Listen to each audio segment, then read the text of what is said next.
ఖైరతాబాదు వినాయకుడుని 1954 సంవత్సరంలో ఖైరతాబాదు కౌన్సిలరుగా ఉన్న సింగరి శంకరయ్య ఈ మహా గణపతి ఉత్సవాలను నిర్వహించడం ప్రారంభించాడు.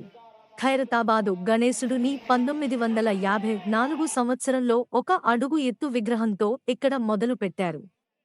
మరియు 2024వ సంవత్సరంలో 70 అడుగు ఎత్తు విగ్రహంతో ఖైరతాబాదు గణేశుడు భక్తులకి దర్శనం ఇస్తున్నాడు. ఇక్కడ శ్రీ సప్త ముఖ మహాశక్తి గణపతిగా ఖైరతాబాదు వినాయకుడు భక్తులకి దర్శనం ఇస్తున్నాడు.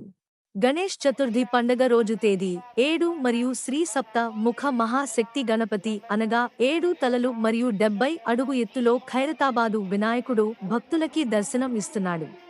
ఇక్కడికి చాలామంది భక్తులు ఖైరతాబాదు వినాయకుడు దర్శనం కోసం వస్తున్నారు. ఈ కంటెంట్ మీకు నచ్చినట్టు అయితే నా ఛానల్ని సబ్స్క్రైబ్ చేయండి మరియు ఇలాంటి మరిన్ని వీడియోస్ కోసము లైక్ అండ్ షేర్ చేయండి.